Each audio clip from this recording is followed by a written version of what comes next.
शाम होते ही धीरू अपना मोमोज का ठेला लेकर बाजार की ओर निकल जाता है।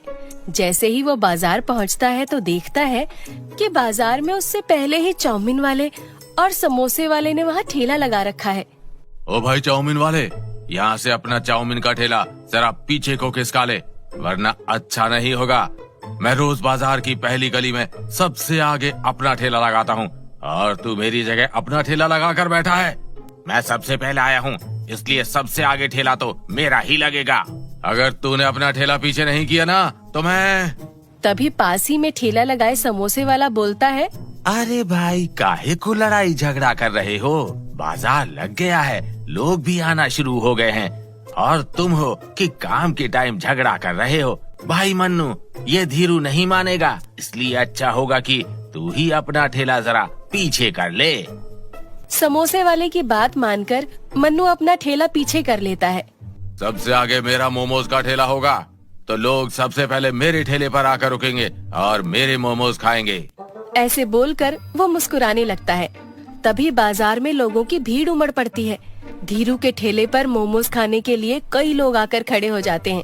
भाई मोमोज वाले, जरा एक प्लेट मोमोज तो लगाना। भाई मेरी भी, भाई एक प्लेट मेरी भी, भाई एक प्लेट मेरी भी मोमोज की लगाना। आज तो मेरे मोमोज के ठेले पर मोमोज खाने वालों की लाइन लग गई है। वाह रे मेरी किस्मत। धीरू ऐसे बोल ही रहा होता है कि तभी उसकी नजर पास में लगे मन्नू चाउमीन वाले के ठेले पर पड़ती है। अरे ये क्या, मेरे ठेले से ज्यादा लोग इस चाउमीन वाले के ठेले पर है, मगर ऐसे कैसे? मेरा मोमोज का ठेला सबसे आगे है, फिर भी इसके ठेले पर लोगों की ज्यादा भीड़ है। अगर ऐसा ही रहा तो ये मन्नू चाउमीन वाला मेरे से ज्यादा कमाने लगेगा और मेरे से ज्यादा फेमस भी हो जाएगा, पर मैं ऐसा कतई भी ना होने दूंगा। मुझे कुछ करना होगा।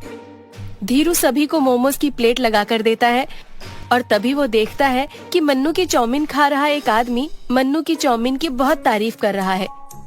वाह भाई, क्या चाउमीन बनाई है, इसे खाकर तो मजा ही आ गया। ऐसा क्या डालते हो अपने चाउमीन में जो ये दुकान से भी ज्यादा टेस्टी बनी है? भाई साहब, मैं अपनी चाउमीन में कोई ऐसा वैसा मसाला नहीं डालता। इसमें मैं एक स्पेशल मसाला डालता हूँ जो कि किसी दुकान में नहीं मिलता, वो मैं खुद ही बनाता हूँ। अच्छा, तो ये बात है। ऐसा बोलकर धीरू चुपके से जमीन से मिट्टी अपनी मुट्ठी में भर लेता है और जैसे ही मन्नू अपने ठेले के नीचे से सामान निकालने लगता है तो धीरू मौका देखकर बड़ी ही चालाकी से मन्नू के स्पेशल मसाले में जमीन से उठाई हुई मिट्टी मिला देता है। धीरू ऐसा करके मन ही मन मुस्कुराने लगता है। अब देखता हूँ कैसे लोग मेरे बनाए मोमो से ज्यादा इसकी चाउमीन खाते हैं।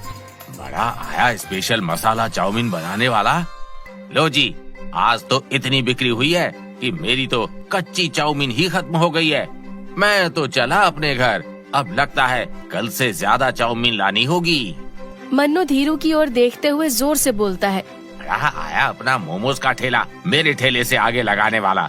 अरे ठेला आगे लगाने से कुछ नहीं होता, स्वाद नाम की भी कोई चीज होती है जो बस मेरे बनाए मसाले और चाउमीन में है। ऐसा बोलकर मन्नू मुस्कुराता हुआ वहाँ से चला जाता है। आज तो मेरी चालाकी काम नहीं आई, पर कल देखना, इसकी चाउमीन से ज्यादा तो मेरे ही मोमोज बिकेंगे और सबसे ज्यादा फेमस भी मेरे ही मोमोज होंगे। सभी लोग मन्नू की चाउमीन की नहीं बल्कि मेरे बनाए मोमोज की तारीफ करेंगे। हाँ। उसी रात धीरू चुपके से मन्नू के घर जाता है और बड़ी ही चालाकी से उसके मसाले के डिब्बे की जगह कोई दूसरा मसाला रख देता है और उसका बनाया स्पेशल मसाले का डब्बा उठाकर अपने घर ले आता है। अगले दिन शाम को धीरू अपना मोमोज का ठेला मन्नू चाउमीन वाले के बगल में लगा लेता है। तभी धीरू के ठेले और मन्नू के ठेले पर मोमोज और चाउमीन खाने वालों की लाइन लग जाती है। भाई जल्दी से एक प्लेट मोमोज की तो लगाना।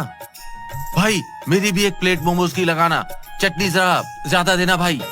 अरे आज तो मेरी चटनी और मोमोज खाओगे तो खाते ही रह जाओगे। आज मैंने इस मन्नू का स्पेशल मसाला जो डाला है